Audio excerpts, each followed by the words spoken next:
Belarus में पैदा हुई रोज 1917 में अपने पति के साथ अमेरिका के सिएटल शहर में शिफ्ट हो जाती है। वहाँ पे लोग सिर्फ इंग्लिश भाषा जानते थे, लेकिन बेलारूस से आई ये औरत बिल्कुल ही अनपढ़ थी। इंग्लिश इसको बिल्कुल ही नहीं आती थी और इसी दिक्कत के चलते 2 साल बाद 1919 में ये फैमिली सिएटल शहर से अमेरिका के ही दूसरी सिटी ओमाहा में शिफ्ट हो जाती है। रोज वहाँ पे पुराने कपड़े बेचना शुरू करती है। इनके घर में 3 बेटियां और 1 बेटा पैदा होता है। जब सबसे बड़ी बेटी स्कूल जाना शुरू करती है तो वहाँ से जो कुछ भी वो सीखती है वो आकर घर पे अपनी माँ को पढ़ाती है। तो ऐसे ये रोज नाम की औरत थोड़ा बहुत पढ़ना सीखती है। उस टाइम पे एक पर्सन को अमेरिका में बुलाने के लिए $50 की फीस लगती थी और ये फैमिली बहुत गरीब थी, बिल्कुल हैंड टू माउथ थे। फिर भी इन्होंने 1937 तक अपने परिवार के 7 और मेंबर्स को अमेरिका में बुलाया, जिसमें इनके पेरेंट्स भी शामिल थे। और 1937 तक इन्होंने $2500 सेव किए और इसी पैसे के साथ अपनी पूरी लाइफ की उस सेविंग के साथ अपना खुद का काम शुरू किया। इसमें वो कारपेट और फर्नीचर के कवर वगैरह बेचना शुरू करती है, लेकिन पैसा ज़्यादा नहीं था तो कोई दुकान वगैरह नहीं थी, ऐसे ही बेचते थे। लेकिन सपने बहुत बड़े थे और इरादे मजबूत थे, तो जल्द ही ये काम काफ़ी अच्छा चलने लगता है।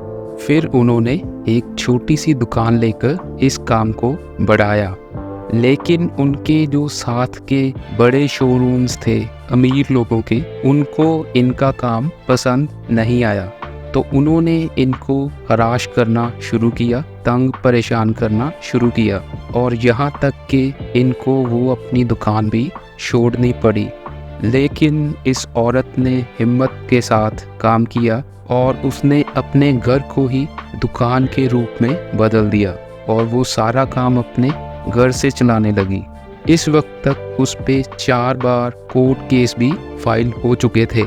इवन कि कारपेट बनाने वाली कंपनियों ने भी इस पे केस किए कि ये हमारे प्रोडक्ट्स को इतना सस्ता क्यों बेच रही है मार्केट में। और ये औरत अपने काम में इतना डूब चुकी थी, एक बार तो अदालत में ये अपने केस की हियरिंग पे गई हुई थी और वहाँ पे ये जज को ही सामान बेच आई। एक दलील में इन्होंने कोर्ट में बोला भी था कि जो प्रोडक्ट्स मुझे $3 में मिलते हैं मैं उनको $4 पे बेच देती हूँ और वही प्रोडक्ट्स दूसरे दुकान वाले $3 पे खरीद कर $7-8 पे बेचते हैं। तो आप ही बताइए मुझे लोगों को क्यों लूटना चाहिए। तो इस तरह इस औरत ने सब कुछ झेलते हुए इस बिजनेस को इतना बड़ा बना दिया कि 1983 में इस बिजनेस को दुनिया के सबसे बड़े इन्वेस्टर वॉरेन बफेट ने $60 मिलियन में खरीद लिया। अगर रफ कैलकुलेशन करें तो 480 करोड़ रुपए बनता है ये प्राइस। और इस औरत का पूरा नाम था रोज ब्लमकिन और इसको मिसिस बी कहकर बुलाते थे और इनकी कंपनी का नाम है नेब्रास्का फर्नीचर मार्ट। यहाँ पे आज भी इनकी 5th-6th जनरेशन काम कर रही है।